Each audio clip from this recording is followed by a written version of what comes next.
வணக்கம் சொந்தங்களே. அன்னைஸ் கிச்சனிலிருந்து உங்கள் அம்மா சசிரேகா சுந்தர். இன்றைக்கி நம்ம கிச்சனில் பார்த்தீங்கன்னாக்கா வாழைப்பூ வச்சு தான் ஒரு கூட்டு செஞ்சு காட்ட போகிறேன். அதுக்கு என்னென்ன பொருள்லாம் வச்சுருக்கேன் பார்க்கலாம் வாங்க. வாழைப்பூ பார்த்தீங்கன்னா ஒரு ஸ்மால் சைஸ் தான். முழுசையும் பார்த்தீங்கன்னா நான் கட் பண்ணி தண்ணியில் போட்டு வச்சுருக்கேன். நம்ம அரிசி கழுவின தண்ணி இருந்தாலும் அதுலேயும் போட்டு வைக்கலாம். ஏன்னா கலர் மாறாத இருக்கும் அப்போ தான் பார்த்தீங்கன்னாக்கா.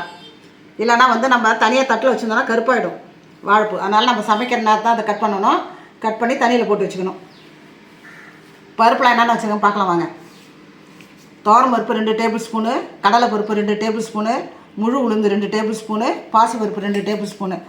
எல்லா பருப்பையும் நம்ம ஒன்றா சேர்ந்து செய்யும் போது பார்த்தீங்கன்னாக்கா டேஸ்ட் ரொம்ப அருமையாக இருக்கும். அதே சமயம் ப்ரோட்டீன் சத்து பார்த்தீங்கன்னா நம்ம குடும்பத்தில் எல்லாருக்குமே தேவைப்படுதில்லை. அதனால் ப்ரோட்டீன் சத்து உடம்புக்கு ரொம்ப நல்லது இது. அதனால் நம்ம எல்லா பருப்பையும் சேர்த்து இன்றைக்கி நான் கூட்டு வச்சு காட்ட போகிறேன். ஒரு பெரிய சைஸ் வெங்காயம் ஒன்று கட் பண்ணி வச்சுருக்கேன். ஒரு சின்ன தக்காளி பழம் ஒன்று கட் பண்ணி வச்சுருக்கேன். 2 பச்சை மிளகாய், கொஞ்சமாக கருவேப்பிலை. இதுக்கு தேவையான அளவுக்கு 4 டேபிள் ஸ்பூன் தேங்காய் துருவல், தாளிக்கிறதுக்கு கடுகு உளுத்தம் பருப்பு, காஞ்ச மிளகா, மஞ்சத்தூள். இதில் பார்த்திங்கன்னா அந்த கூட்டில் கொஞ்சமாக நம்ம சமையல் மிளகாய் தூள் இருக்குல்ல, அது ஒரு அரை டீஸ்பூன் இதில் சேர்க்கணும். நம்ம சேர்க்கும் போது சாப்பாட்டில் போட்டு சாப்பிடும்போது ரொம்ப டேஸ்ட் நல்லாயிருக்கும். பார்த்தீங்கன்னாக்கா தேவையான அளவுக்கு உப்பு. மொத்த பொருளாக இதான். எப்படி செய்யலாம் பார்க்கலாம் வாங்க. அடுப்பத்தை வச்சாச்சு. அது மேலே நம்ம பாத்திரம் வச்சுட்டோம். பாத்திரம் நல்லா காஞ்சிட்டு அதில் பார்த்தீங்கன்னாக்கா ஒரு 1/2 லிட்டர் அளவுக்கு தண்ணி ஊற்றிக்கலாம். இது நல்லா கொதி வந்தது தான் நம்ம பருப்புலாம் இதில் ஆட் பண்ணணும். அதுக்குள்ளே பார்த்தீங்கன்னா எல்லா பருப்பையும் நான் 2 தடவை கழுவி எடுத்துன்னு வந்துடுறேன்.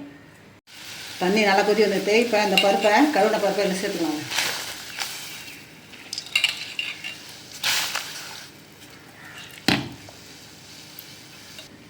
இந்த பருப்பு வேகும் போதே கொஞ்சமாக நம்ம மஞ்சத்தூள் ஆட் பண்ணிக்கலாம். அதில்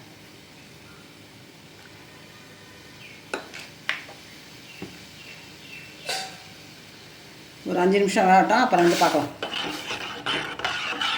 பருப்பு பார்த்தீங்கன்னா 3/4 பாகம் நல்லா வெந்துடுச்சு. இந்த டைமில் தான் நம்ம எல்லாத்தையுமே சேர்க்கணும். இதில் வாழைப்பூ, வெங்காயம், தக்காளி எல்லாத்தையுமே இதில் சேர்த்துக்கணும். இந்த 2 பச்சை மிளகாய், வெங்காயம், தக்காளி,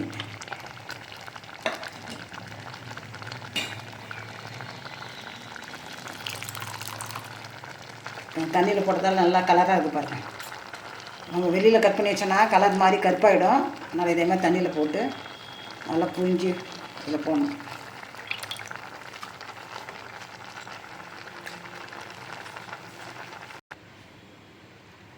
இதில் பார்த்தீங்கன்னா ஒரு 1/4 டீஸ்பூன் குழம்பு மிளகாத்தூள் சேர்த்துக்கலாம். அதில் கூட்டு ரொம்ப டேஸ்ட்டாக இருக்கும். அப்போ தான் பார்த்தீங்கன்னாக்கா தேவையான அளவுக்கு உப்பு.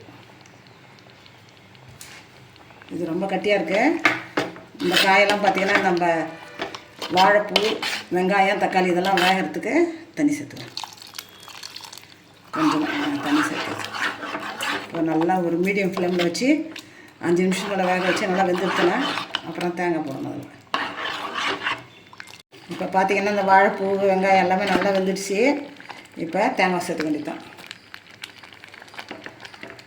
சும்மா ஒரு 2 நிமிஷம்.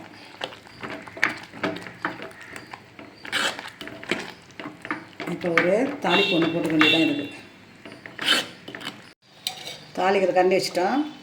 இதில் பார்த்திங்கன்னா கொஞ்சமாக எண்ணெய் ஊற்றி வேண்டியது தான். எண்ணெய் காஞ்சது. இப்போ இந்த காஞ்ச மிளகா, கடுகு உளுத்தம் இது சேர்த்து வேண்டியதான்.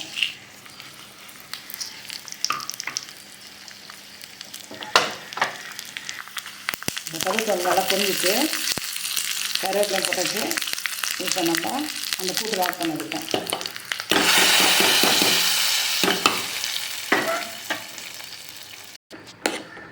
கூட்டு ரெடி ஆகிடுச்சு. வேறு ஒரு பாத்திரத்துக்கு மாற்றி காட்டுறேன். நம்ம அன்னைஸ் கிச்சனில் பார்த்திங்கன்னா இன்றைக்கி வாழைப்பூ வச்சு தான் கூட்டு செஞ்சு காத்துட்டேன். இது மீடியம் சைஸ் வாழைப்பூ ஒன்று. அதனால தான் நிறைய கூட்டு வந்துருக்கு பாருங்கள். நீங்கள் பெரிய சைஸ் வாழைப்பூ அதில் பாய் செஞ்சால் போதும். எல்லா பருப்பும் நம்ம சேர்த்தாலாம் சுவையும் கூடுதலாக இருக்கும். உடம்புக்கு ஆரோக்கியம், ப்ரோட்டீன் சத்து அதிகமான துவரம் பருப்பு, கடலை பருப்பு, பாசி பருப்பு, உளுத்தம் பருப்பு எல்லாமே சேர்த்துருக்கேன் இதில். நான் நீங்களும் செஞ்சு பாருங்கள். செஞ்சு பார்த்துட்டு எனக்கு கமெண்ட்ஸில் சொல்லுங்கள்.